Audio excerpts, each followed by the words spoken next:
Hello.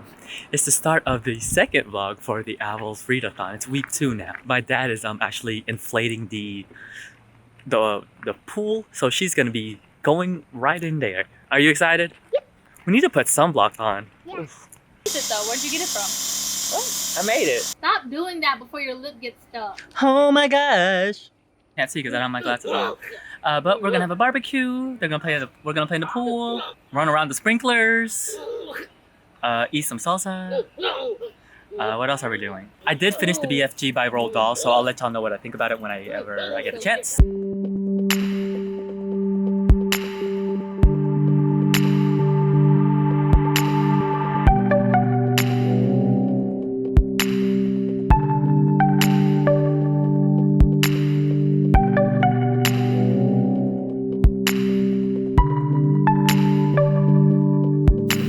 Yes, just flip it. Wow, she eat an N. Go ahead and flip it again, yeah. Just flip it one more time, yeah. Oh. Got it.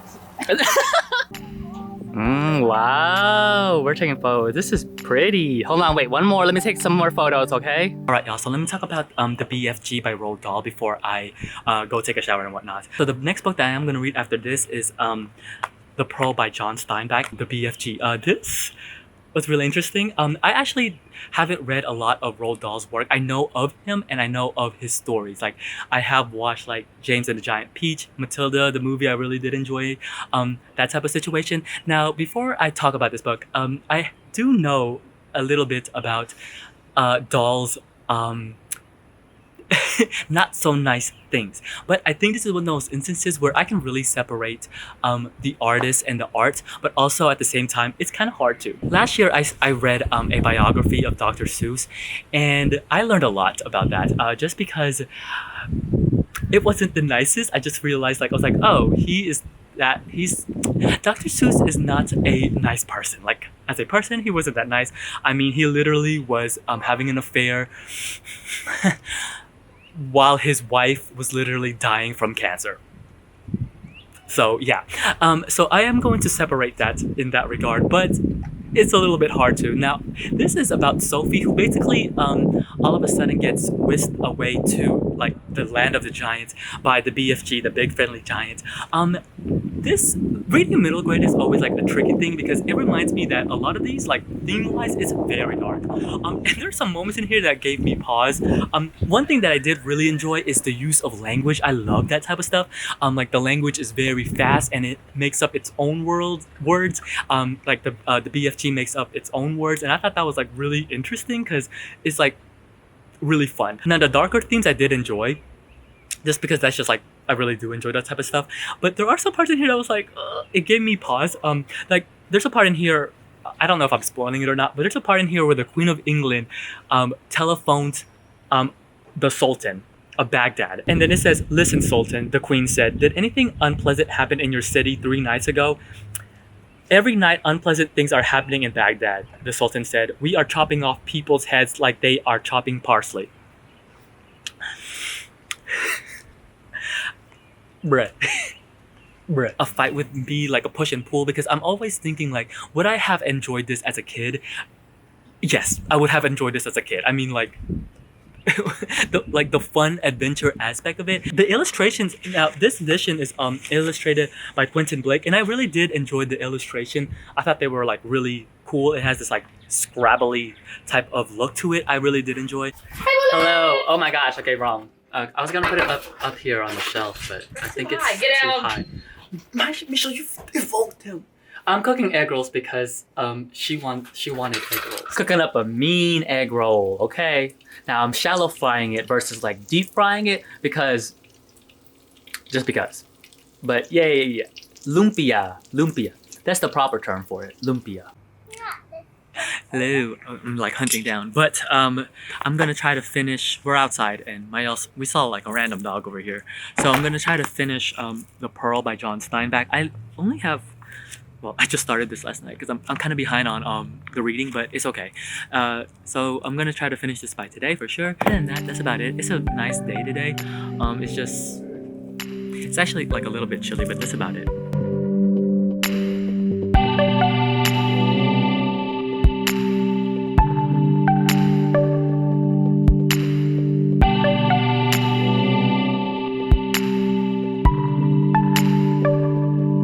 So it's the next day now. I'm just outside here. I just came home from work and I ate and whatnot. Just got some Korean food on the way home. It was really good. So currently right now I got my coffee also. So but I can't show you because I'm using it to lean the camera against. I finished The Pearl by John Steinbeck last night. So currently right now I did literally just start on The Women in the Dunes by Kobo Abe.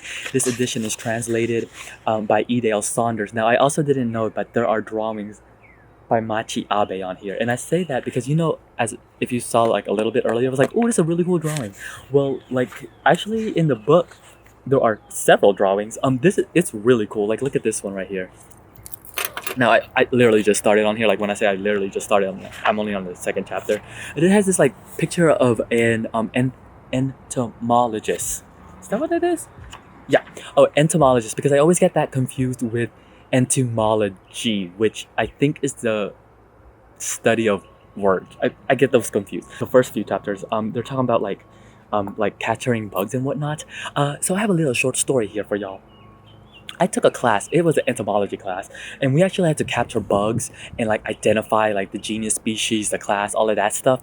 Fun, and low key, it was fun.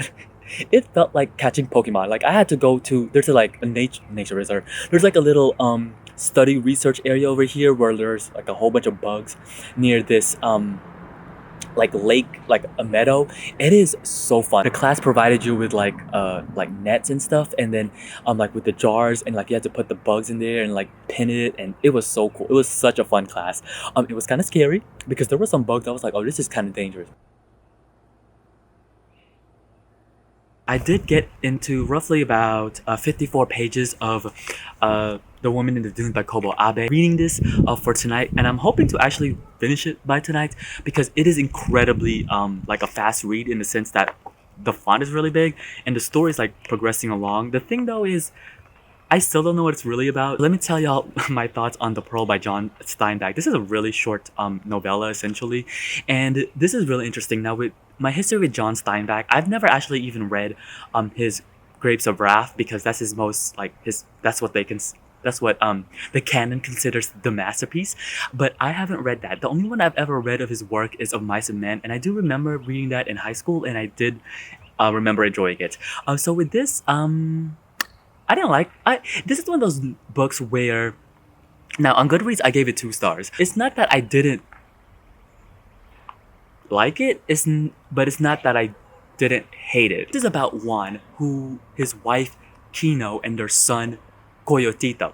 Okay, and it's based on a Mexican folktale. Coyotito gets stung by a scorpion, so they go to the doctor, so they can't pay for it, and one goes diving and he finds this big pearl, and it goes from there. Here's the thing with folktales, a lot of the folktales, you know, from my personal experiences, you can actually tell them really fast, like vocal wise, like orally wise, they're very easy to project and whatnot. And that's how I felt at the end of this. I felt as though this would have been better if somebody would just have told it to me in the most simplest of way, which is orally. I don't know how I feel about Steinbeck's writing, in my opinion. A lot of the times I felt as though it was going the way around. If this was like in a short story collection, which I have been reading a lot of, because essentially this would be a novella, I think this would have been not one of those where it was in the collection I would have been like, oh my gosh. Character wise, it does have a fable essence to it, and it does teach essentially like a lesson, because like you could actually dissect it in a way where like pearls actually mean money. They're like the greed of money, what one does for their family, the lengths that they're willing to go to, that type of thing. Read it, let me know, and if it's worth it to dive into his Grapes of Wrath, because I feel as though that I would really enjoy, because it's really long, and again that is based on a biblical tale, so I would be really interested to see how Steinbeck approached that. Hello there.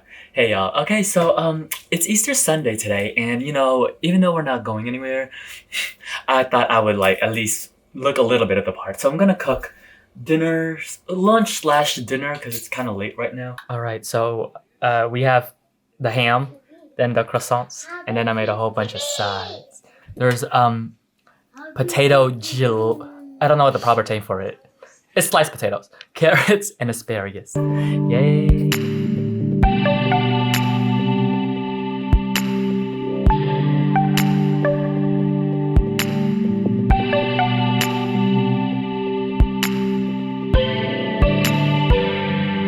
I recently just finished, like when I say just finished, I mean I just rated it on Goodreads. The Woman in the Dunes by Kobo Abe. This edition is translated by Edel Saunders with drawings from Machi Abe. So the next thing that I am going to be reading is Middlesex by Jeffrey Eugenides. This I think will be the biggest challenge in the whole readathon for me because it is huge. I just know it's going to be dense. Like, it's going to be dense. What is my hair doing? Since it is Sunday, especially since today's the 12th, I have so many TV shows to watch today. Like, it is ridiculous. There's Real Housewives of Atlanta, Family Karma. There's Zoe's Extraordinary Playlist. There's Missing and Murder Atlanta. There is Westworld. There's the premiere of Insecure. There is that new show that's coming out after that, which is called Run. So I'm really excited because it's gonna be so much TV. Oh, and Killing Eve. Oh my god, the season premiere of Killing Eve. They pushed it earlier, and I am super excited. This might not be the best sound because it's windy and I'm gonna try to get Bullet inside before it storms. So hopefully he pees and everything. So let's talk about The Woman in the Dunes. Now this was really interesting, if anything.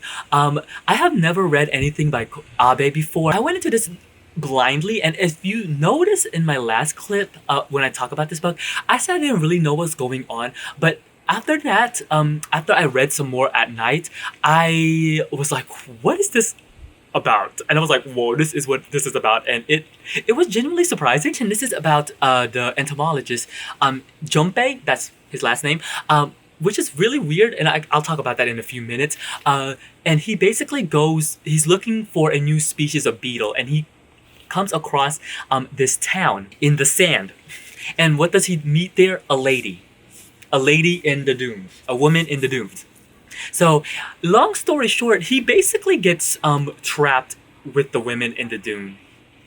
So the story essentially goes from there. Now there is this very antiquity feel to it. It has this very, I don't want to name it because it's obvious what the story is going to be about, but it has this sense of Greek mythology to it. One thing that I really did enjoy with the writing wise is the mention of Junpei's name is never mentioned again. Like, his name is literally twice within this whole novel. The pronoun of he, Junpei. Now, if you know before, I do not like that. Like, if you know me, and I mentioned it a lot in my reviews, is that the constant use of the pronoun he, she, like an author just continuously uses them over and over again.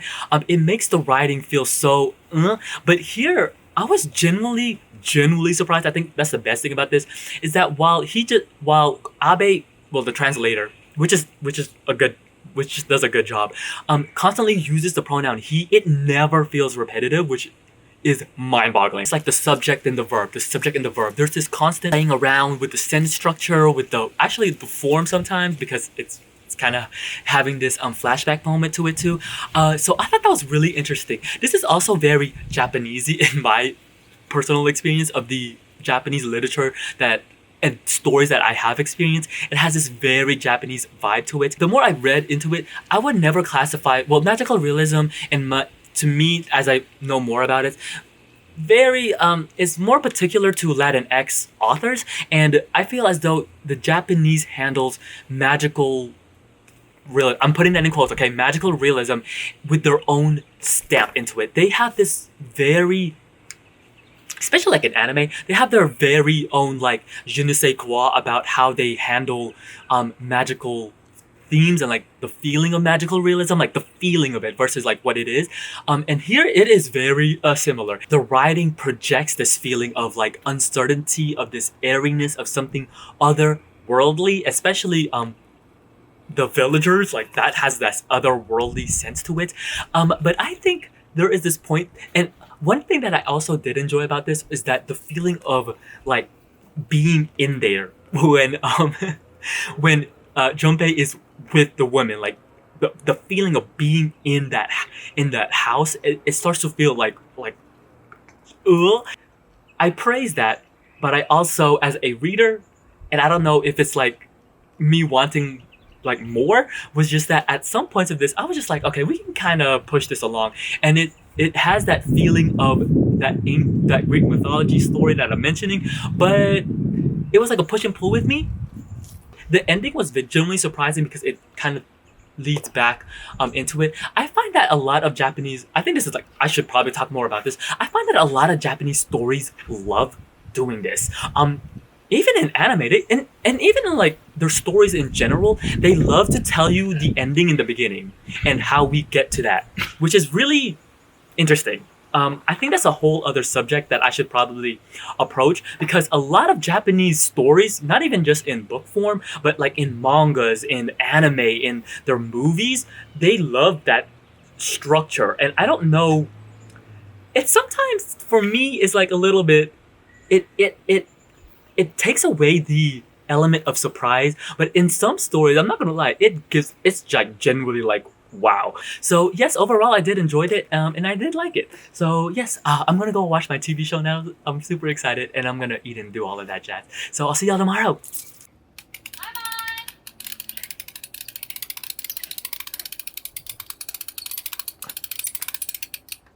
It's the next day now after Easter, but Maya's gonna look for eggs again because my sister hid them. But she told me not to show y'all her, because she's in her pajamas and they really didn't do anything all day today.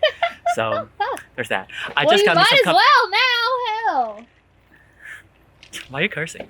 I did go get some boba tea. Yay, boba tea!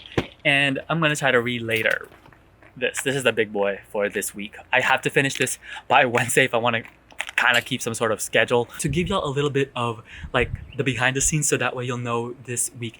Now this week and working. So this week, for some odd reason, I don't know what's going on, but I do have to work like a lot this week. So reading this and working so much is, I know, going to be like the challenge of the week, because this book is incredibly dense. Not only because it is incredibly long, it is like it's over 500 pages, but I just know thematically wise and writing wise and content wise, it's going to be the most dense. So I am going to have to work really, like push myself to keep reading, because I know that my time is going to be very limited this week. So that's why I wanted to read this in the middle of the month, because I knew that reading this will it's gonna take the most amount of time.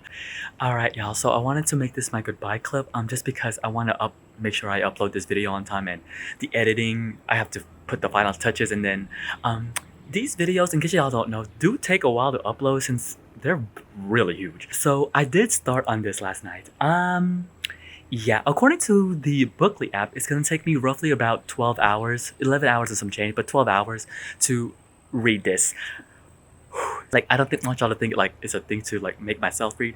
It's more like stop scrolling on social media and instead read. But yeah, so far my first impression, like just even from the first like chapter, it's gonna be like epic. I just know it. It's just gonna be, oh, it's really good though so far. I'm really enjoying it. So yeah, there's that. Next week starts week 3, and I'm really excited for that. And until then, I'll see you guys next time. Bye.